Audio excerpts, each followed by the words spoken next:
So Mark Williams didn't even watch the 1985 final. He's one of just a few, I would imagine. There was a player who actually turned pro at the age of 16, the youngest ever in the game in its entire history. And he lives just round the corner from Stirling Castle. He did all right after he turned pro. He won 7 world titles, so I think he'll have something to say.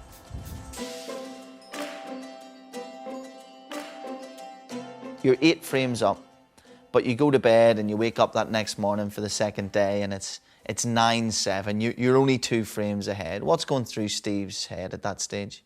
I wouldn't like that feeling because I think it's 8-0 up. He'd be wanting to, you know, get Dennis down and put his foot in his throat sort of thing and just finish him off as quickly as possible. That's what I'd be thinking. Whether you like them or not, whether it's your best pal, you want to really destroy them and humiliate them if possible. That's what I was like.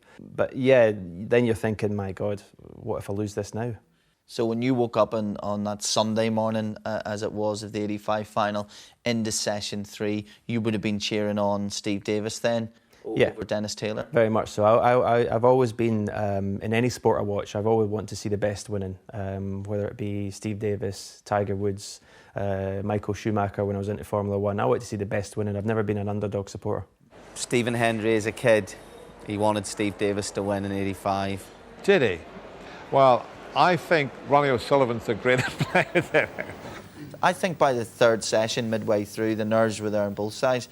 There was one moment when it was 10-8 to Steve Davis, and Dennis Taylor had a dolly of a black to win the frame and missed and went 11-8 down. We all miss easy balls. I've been in hundreds of scrappy matches. Well, in almost any circumstances in the world, he would have potted that. In these circumstances, it proved missable. No, looking back, I think there's probably been higher standards of snooker played in finals. Well, no rushing to the table for this fella. He's already had 2 bites at the cherry and appreciates just how important this black is.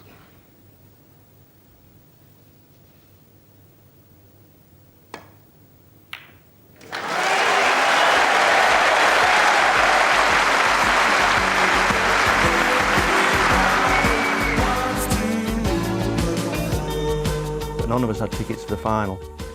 So I queued up and I managed to get the last ticket for the final session of the final. He completely forgot about mother and father, so we had to spend the entire evening wondering what was going on in the bar of the Grosvenor House Hotel. The final, well, I'll be honest, I never thought I'd be standing here tonight introducing this last session. And you were with all the snooker journalists drinking. Heavily. And the very latest news at the end of the last session, which didn't finish more than about half an hour ago, Davis leads 13 frames to 11. 18 are required to win the £60,000 cheque. So with 11 to play, Davis needs 5 and Taylor needs 7. Those 3 sessions that have gone out of history now, it's just down to the last one. 13-11. Lovely. Enjoy the match. Cheers. Steve Davis, defending snooker champion of the world, with Barry Hearn just going out. He's never very far away, his manager.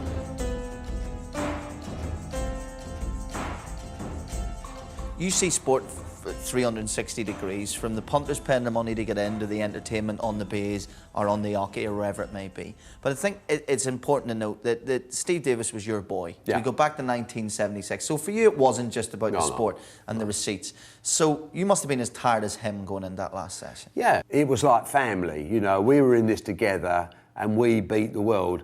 If you go back to 1981, when he first won the World Championship, a terrible scene of me celebrating everything. Congratulations there to the Embassy World Champion Steve Davis from his manager Barry Hearn.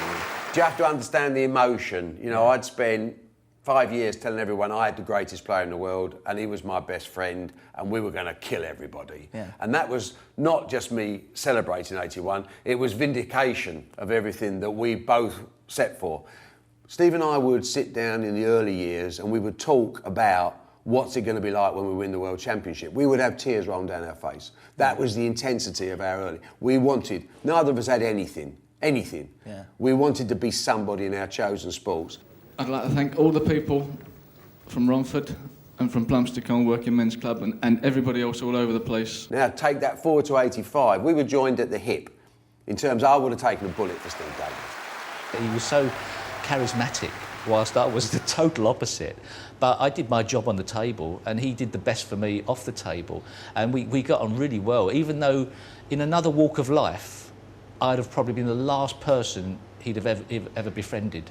I wanted to be the manager of the World Snooker Champion, who is also my best friend. So it wasn't a question of anyone else, meant nothing at all. Yeah. And suddenly all of these lovely laid out plans became questioned by some smiling Irishman that isn't supposed to win. It didn't happen in the rehearsals in our head. And how do we cope with this now? Because he won't go away. And he keeps laughing, and he's smiling, and he's cracking jokes in the intervals, and we don't like him. Barry Hearn, Steve Davis has managed Trevor East was there. I mean, Trevor was great. Trevor was the head of sport with ITV at the time, and he was with me throughout the whole of that championship. The mood in the dressing room had just changed dramatically from the day before. Dennis was cracking jokes, it was light-hearted, there was banter, a bit of fun, a lot of laughter, and basically Dennis knew he'd almost got the game. There was still a way to go, but by Davis's demeanour, we could tell that he was really under pressure and the game had completely turned and it was there for Dennis's taking. You could hear them, they was enjoying it, you know. There was laughter coming from his dressing room, there was no laughter coming from ours. There never really was. We were serious in our business. 63. But Taylor now needs snookers. Davis won that first frame. Momentum-wise and psychologically, you would imagine that was the perfect building point. We couldn't have had a better start, but it still didn't mean anything because the winning line wasn't there. Had Davis won the frame after that, I think we'd have been into easy street.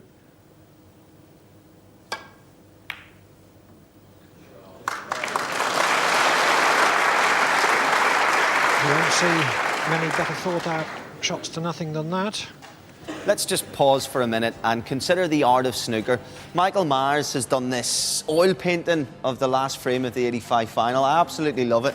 Every one of these lines is a shot played in the most famous frame of snooker ever. All 111 of them. It kind of hits home to me when I look at this that it's a science playing snooker. It's something you're naturally born with. For the rest of us, well, we're just rubbish at it.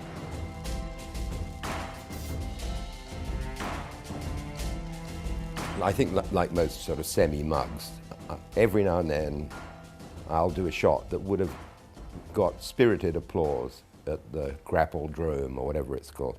But there is not a shot that I can't miss, you know. Even if it's on the very brink of the pocket and it's a straight shot, I'm just as likely to go in with, you know, or in instead, that's the other one. I'm lost in admiration for what they do out there. And also the stamina. How, you know, after 4 or 5 frames, I'm exhausted and no longer thinking very straight.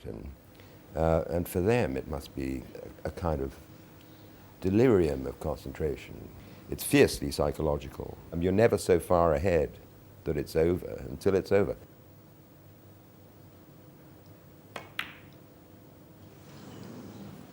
This final is now heading for a very thrilling climax.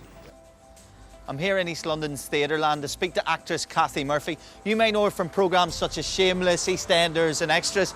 She's got a very different take on events 25 years ago.